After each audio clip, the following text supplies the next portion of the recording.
Hello guys, स्वागत है आप सभी का यूट्यूब चैनल मेडिकल एंट्रेंस मेडिजिट्रिक्स में।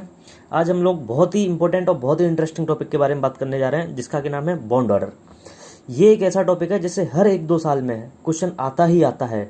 क्वेश्चन इतना कॉम्प्लिकेट होता नहीं है, लेकिन बच्चे उसको इतना कॉम्प्लिकेट कर देते हैं क्योंकि उसका जो निकालने का उनका तरीका होता है वो इस तरीके से होता है कि बच्चा उसको पहले तो लगता है कि मुझे आता है, बट जब वो एग्जाम में इतना प्रेशर होता है वहाँ जाके वो उसको या तो गलत कर देता है या उसको छोड़ के आ जाता है। तो मैं आपको ऐसा एक तरीका बताऊंगा, एक ऐसा रामबाण इलाज बताऊंगा, इसका ऐसा ब्रह्मास्त्र होगा कि वो आप कभी जिंदगी में कोई क्वेश्चन गलत नहीं करके आएंगे बॉन्ड ऑर्डर का।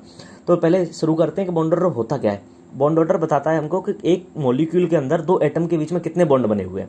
अब ये एग्जाम में हमसे निकलवाया जाता है कि कोई भी मॉलिक्यूल दे देगा, आपको O2 माइनस दे दिया, CN माइनस दे दिया, CO प्लस दे दिया, कि इनमें बताइए बॉन्ड ऑर्डर कितना है। ठीक है, किसका बॉन्ड ऑर्डर ज़्यादा है, बॉन्ड ऑर्डर से बढ़ते घटते के क्रम में लगाइए किसकी स्टेबिलिटी ज़्यादा है। तो एक ट्रिक देखते हैं।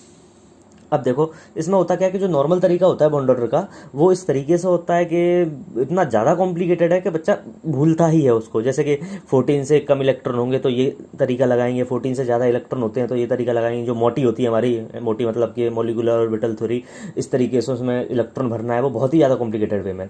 तो देखो उसमें क्या होता है कि बच्चों को शुरुआत के जो 4-5 एलिमेंट होते हैं उनके इलेक्ट्रॉन बनने में कोई दिक्कत नहीं आती। जब उससे ज़्यादा आगे बढ़ते हैं ना, जैसे ही 9, 10, 11, 12 इलेक्ट्रॉन की तरफ पहुंचते हैं, तब बच्चों को थोड़ा डाउट होने लगता है कि ये इसमें ये ऐसा था या अगले वाले में ऐसा था। तो उसके लिए अपन ने एक इलाज निकाला है। देखो 8-9 तक तो आप आराम से निकाल सकते हो। जैसे ही 10 इलेक्ट्रॉन आ जाए, एक तरफ आपको इलेक्ट्रॉन की संख्या लिखनी है और एक तरफ उसका बॉन्ड ऑर्डर है। बस आप एक नॉर्मल ट्रेंड देखिए कि देखो जैसे ही 10 इलेक्ट्रॉन होंगे, 10 के सामने आपको लिखना है 1।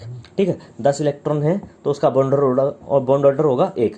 1 इलेक्ट्रॉन बढ़ गया, इधर आपको एक इलेक्ट्रॉन बढ़ाना है और यहाँ आपको 0.5 पहले बढ़ाना है और फिर 14 के बाद आपको ये घटाना है। देखो कैसे, 10 है अगर इलेक्ट्रॉन की संख्या तो 1 होगा BO। ठीक है, अगर 11 है तो 1.5, 12 है तो 2, 13 है तो 2.5। देखो यहाँ तक 0.5 हमने बढ़ाया है। जैसे 14 पहुंची, यहाँ ये पहुंच गया 3 पे, ये हाईएस्ट आ गया। इसके बाद क्या करना है, जैसे जैसे हम इलेक्ट्रॉन बढ़ाते जाएंगे उसके बाद हमको 0.5 कम करते आना है।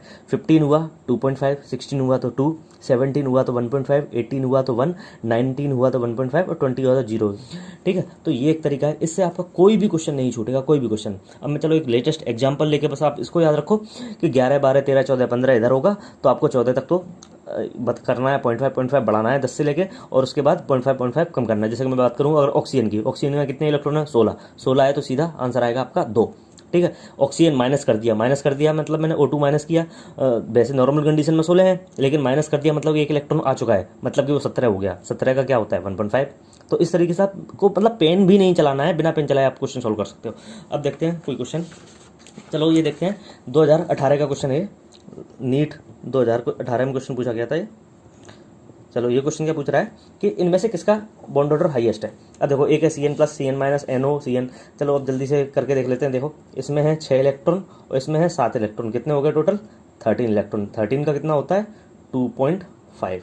ठीक है, ये कितना है 7 है, ये है 8, 7 7 14, 8 1 15, 15 का कितना है 15 का भी होगा 2.5।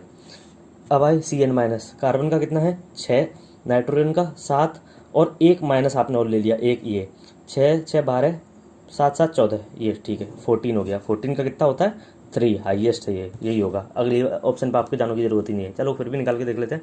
6 7 माइनस 1 करना है, 6 6 12 13 माइनस 1 12, 12 का कितना होता है वो आप निकाल के इस तरीके से आप क्वेश्चन सॉल्व कर सकते हैं। बहुत ज़्यादा क्वेश्चन पूछे गए हैं, मैं इनको इतना आपको सॉल्व भी नहीं करवा सकता हूँ, लेकिन फिर भी मैं 1-2 क्वेश्चन आपको दिखा देता हूँ कि आपको सॉल्व किस तरीके से करना है, आपको बता देता हूँ।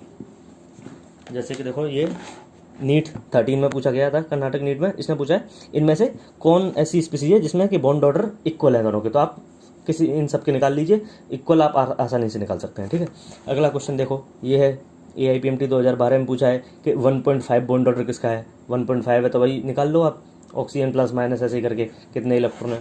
ये मैं बस आपको वैरायटी दिखा रहा हूँ कि किस तरीके से क्वेश्चन पूछे जाते हैं इसमें।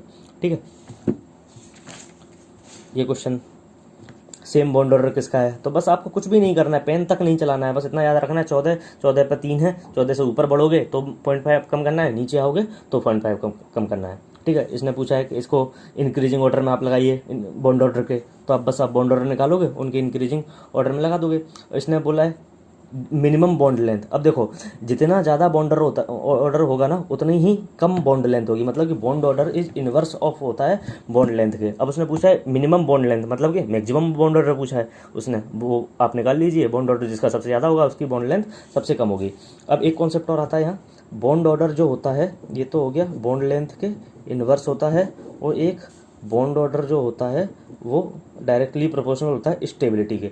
वो आपको इस फॉर्म में भी पूछ सकता है कि स्टेबिलिटी आप बताइए, तो आप स्टेबिलिटी पूछेगा तो आप जितना ज़्यादा बॉन्ड ऑर्डर होगा उतनी ही ज़्यादा स्टेबिलिटी होगी, और अगर आपसे बॉन्ड लेंथ पूछ ले तो जितना ज़्यादा बॉन्ड ऑर्डर होगा उतनी ही कम बॉन्ड लेंथ होगी। ठीक है, तो ये एक ऐसा तरीका है जिससे आप किसी भी तरीके का क्वेश्चन, कोई भी क्वेश्चन हो, वो आप क्वेश्चन सॉल्व कर सकते हो। 20 से ज़्यादा इलेक्ट्रॉन का ना तो आज तक पूछा गया है ना कभी पूछा जाएगा। ठीक है, थैंक यू।